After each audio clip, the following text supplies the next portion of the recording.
Well, kia ora team. This is going to be a field review of the Savage 1110 Ultralight 300 Wisdom rifle that I got to play around with for the last 10 months. As well as the rifle, going to focus a little bit on the Zerotech Scope, the 3-18 by 15 trace model, the Backlanz Bipod, a little bit of a talk about the DPT Suppressor, and the ammo that went in this bad boy, as well as things like the magazine and the accessories that go with the rifle. So stand by, take you through a little bit of a pictorial run on this rifle.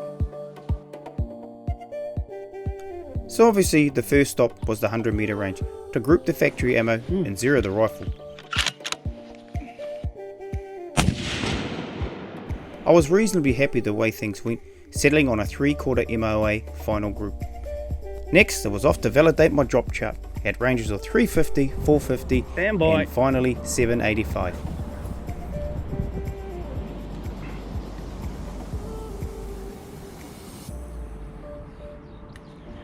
I'll hold 1 meter right, 1 full grad. Stand by. Ready? Yep. High. Half an mile away. You're about a foot right. Yeah. Probably. I'll go less on the hold. Yep.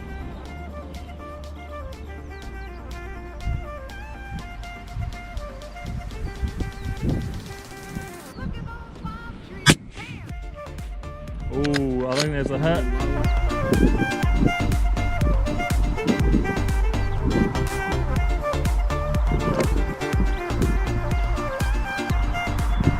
Feeling pretty happy with these results. You guessed it, it was time to go hunting.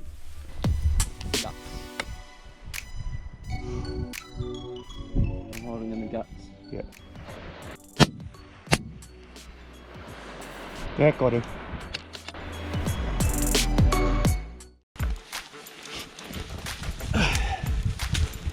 Yes.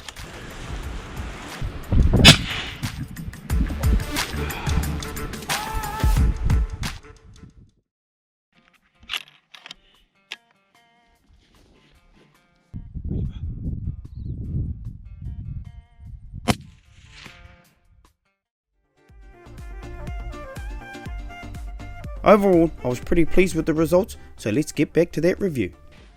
As you can see, quite an interesting configuration. Carbon wrap barrel, fluted bolt, inletted, you know, to try and reduce the weight. Make it an ultralight model, hence the name. The rifle, as you can see, really performed. The scope really performed. DPT suppressor, ammo, what a great combo. So really, at the end of it, the pros and cons, plus and minuses, the revelations are, if we look at, let's start with the optics. The Zerotech Scope bloody sort of blew me away in terms of optic clarity. Yeah, it's well and truly up there. I've got Leopold's March scopes. I've had a look through Friends Nightfall scopes as well, and this thing here, you know, value for money, is well and truly up there optically. The dial-ups are crisp, obviously lift, turn, crisp as anything, dialed accurately, held at zero really well. What more can I say about the Zerotech Scope in terms of it being just an absolute awesome scope for the price range, and delivered the goods in this combination. Pretty cool to have pop-up caps come with them. There's a little bit of paint started to flake off there, but in terms of aesthetics, that's bugger all. Didn't have anything to do with the performance. It was absolutely on point. So Zerotech Scope, I've got to say, value for money, out of the box, an absolutely cracker of a scope.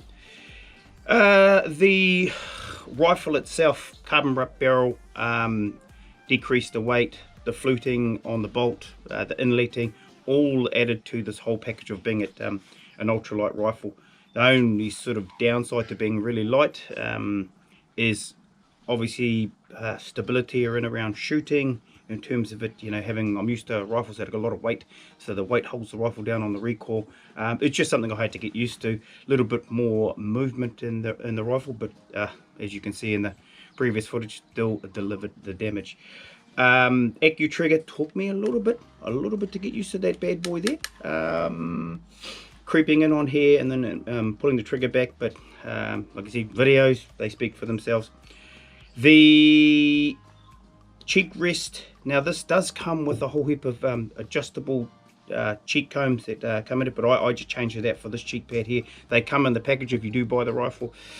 The stock, I had reservations around the stock in terms of this here, but flexing, see there, when I push on the bipod, a bit of flexing there, thinking that I was going to get some sort of separation with the bipod when I was loading it.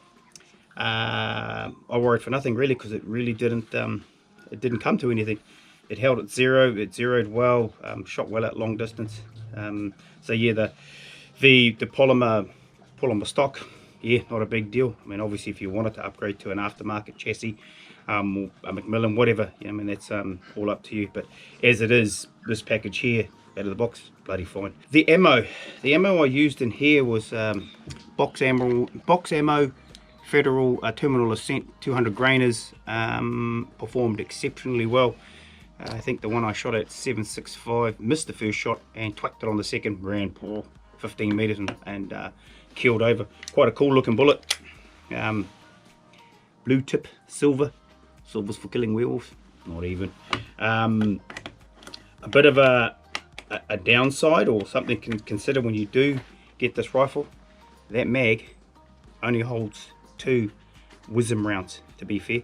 And well, how many bullets does it take to kill an animal? Really just one. But you need to be really mindful of if you're going to get into maybe like I don't know, PRS with this, or you're going to do culling operations, that you're mindful that it only holds 2 rounds, and you need to be prepping up and having ammo available, maybe in one of these, or stuck to the side. But yeah, I didn't need too many more rounds than a couple, so it wasn't a real big deal at the end of the day. But the rifle itself, it just performed out of the box with the factory ammo.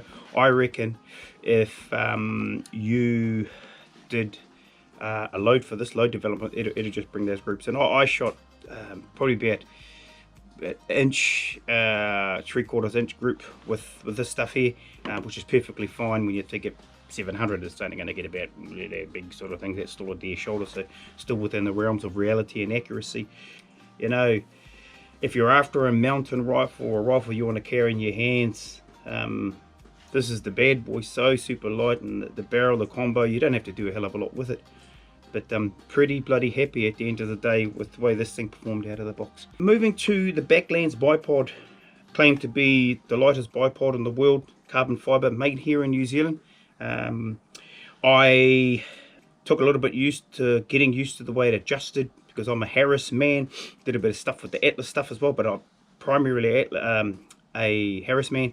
But some of the challenge I did find with this is Backlanz has a unique application, and then you're able to actually twist this rifle like this here, while the bipod stays purely fixed, and rotate if you want to track an animal. So it has a little ball system in there that it pivots on.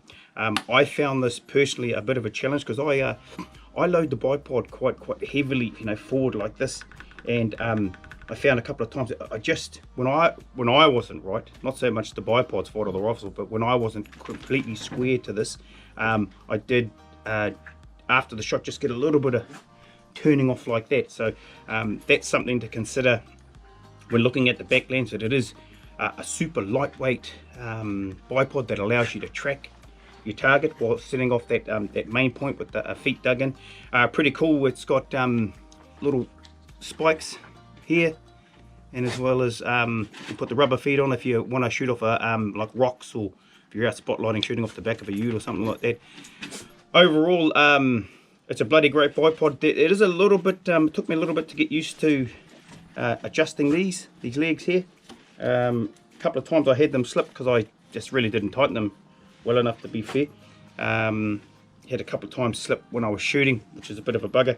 But if you're after an ultralight bipod that's adaptable, I mean, it flicks forward, all this sort of stuff, flicks back like this. I mean, and you gotta seriously consider the Backlanz. They're it's an awesome little bipod, and obviously it comes off really easily, just like that. Got the little ball joint in there, and then right there as well, so that's how it all hooks up. Goes on pretty simple. And I guess lastly, DPT Suppressor, which is sitting in the Wicker Innovations Stealth MOA silicone suppressor cover. That's absolute money. DPT, great product. I really can't say enough good things about DPT suppressors, man. That's just absolutely on the money. So in conclusion, this rifle is a shooter.